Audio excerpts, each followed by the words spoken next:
Hi, I'm JoAnn and this is JoAnn Sews. On my channel, I talk about sewing a wardrobe for a woman over 50. Today, I'm going to tell you about this dress that I made using a vintage pattern, and I'm going to quickly show you a couple of other tops I've made up for my mom using T&T patterns.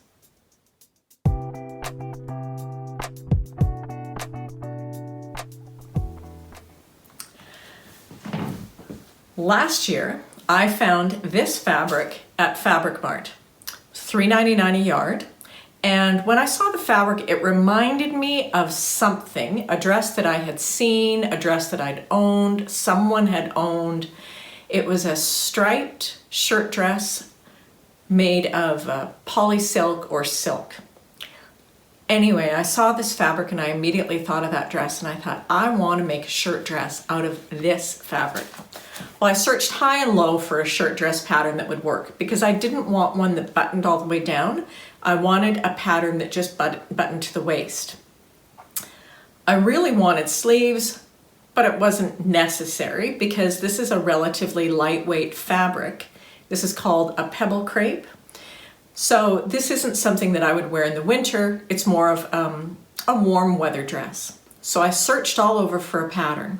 And finally, at a pattern swap, in the middle of the year, I found Kwik Sew 978. This is certainly a vintage pattern because it was $2.50 in the US, $2.85 in Canada, and $3.15 in Australia.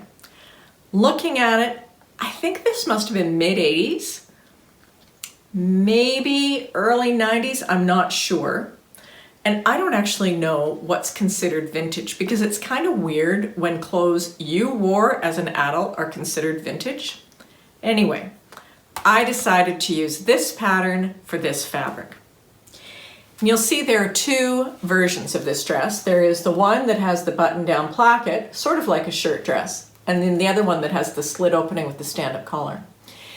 And I decided not to make the shirt dress style version because I wasn't sure how well the stripes would do on the band. They're pretty big. If I cut it on the bias, would you actually see the stripes because they are so big? Would you cut them vertically? I just wasn't sure, so I decided to go with the other version instead. For the pattern, you use a piece of contrast fabric for the neck facing. Fortunately, I had a piece of poly shantung silk in my stash. It was just a remnant from JoAnn or Hancock's or something. And the color was very good. I think this neckband elevates this dress so much because it could have been really casual, but I feel like this makes it a dressy dress. Maybe a little dressier than I intended, but I am quite happy with how this turned out. So the rest of the dress, the pattern itself, of course it's older, and I had high hopes that the instructions were going to be just fantastic.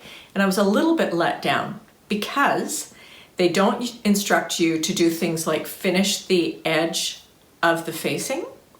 So I wound up just doing a zigzag, which is not the most elegant way to finish anything.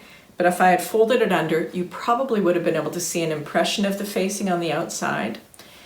There also aren't instructions on how to finish the inside of the collar band, which was kind of odd. The other thing that I found kind of strange was that the bodice and the skirt are cut separately. Normally that wouldn't be a big deal, but I had to match the stripes between the bodice and the skirt. And let me tell you, I did not even think of that. So that was my one major mistake on this pattern because I actually got so far as pinning the skirt onto the bodice before I realized that not only had I not matched the stripes, I had cut the skirt upside down. I was not drinking when I cut the pattern. I don't know what I was thinking of. It was just not being aware. So I was fortunate to have enough fabric left over to recut the skirt, and I am hoping to be able to use those skirt pieces to make a little top or something. So There's an elastic waist. The pattern doesn't call for a belt or anything, but I decided to make a belt with a piece of leftover fabric, and I can also wear it with a black leather belt. So what do I think of this dress? Well, I had a vision in mind when I made it, and I feel like this is, it's okay. I don't think it makes me look particularly sleek. It fits fine, it's super comfortable, it'll be great for working from home, or even if I ever go back into work again. It would also be good to take on a holiday because it's really lightweight and you can just kind of throw it into a bag, and it's a dress you can just throw on. I don't necessarily like the look of the elastic waist. You know, it's just a little too simple, a little too casual when you've got this really nice neckline and then there's an elastic waist. And I know that was more kind of the look at that time in the late 80s, early 90s, but I just think you could do something a lot more interesting with this.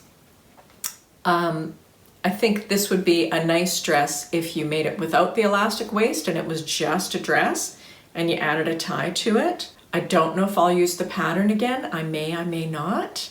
It went together quickly, except for my huge mistake. But it is what it is. I will certainly wear it. I sewed it well. I'm happy with it. It's just, I guess I was expecting something really wonderful from a vintage pattern. But not to say that it's a bad pattern, it's just not quite what I expected. Again, it's Kwik Sew 978 from sometime last century. I've made 2 more tops for my mom and 1 for me. So I'm just going to very quickly show you those. Last video I showed you a top that I had made out of the kind of bold orange and black print fabric. I wanted to make the same top for my mom, but I did not have enough fabric to do the whole top. So I ordered some, what turned out to be much lighter weight than I expected, black cotton jersey from fabric.com, and I made this. So again, the main part of the top, the bodice, is Butterick 5251. The tie is from the Sew Over It Audrey pattern. The sleeves are from I don't quite know where, because I just grabbed a long sleeve pattern. I don't even know which pattern I used, and just matched up the shoulder seam and stitched them on. She does not wear a lot of black, but I thought this was kind of a fun theme top, and you know, we all need a little bit of fun these days. So I made this. It was quite quick to put together once I had the black fabric. And then I made one of my TNTs for her. And that's Kwik Sew 3658. I have 2 copies of this pattern because I love it so much.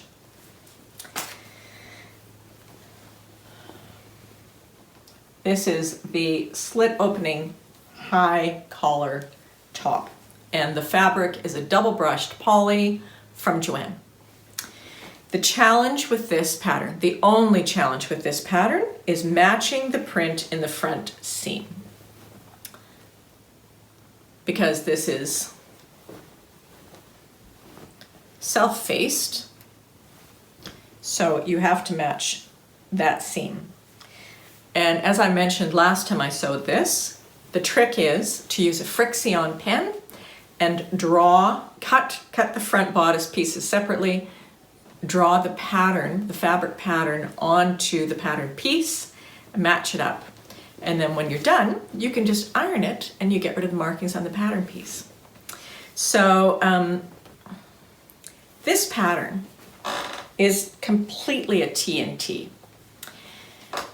This pattern is easier than sewing a regular t-shirt because you don't have to mess around with a neckband. This is the neck. It's so much easier than you think it's going to be. And I do love this pattern. I made the same top for myself, which I'm going to show you, also in this exact same double brush poly. And one thing I did notice after making the 2 of them is that I need to size down the shoulders pretty dramatically on the one I make for myself because my mom and I have basically the same size shoulders, and I've definitely been making it too big in the shoulders. But this is Kwik Sew 3658. Very quickly, last week the Butterick patterns for fall 2020 came out, and I immediately ordered 2 of them so that I can have new tops for work. I still find I don't have nearly enough tops. Last week we had some cold weather, actual cold weather. It was almost freezing 2 mornings. We did not turn on the heat in the house because I'm really stubborn, but I need some warmer tops. And I want things again with neck interest so that it'll be lovely for video conferencing. So I picked up 2 patterns, and I'm going to start on both of them this week because I actually have fabric for wearable 12s.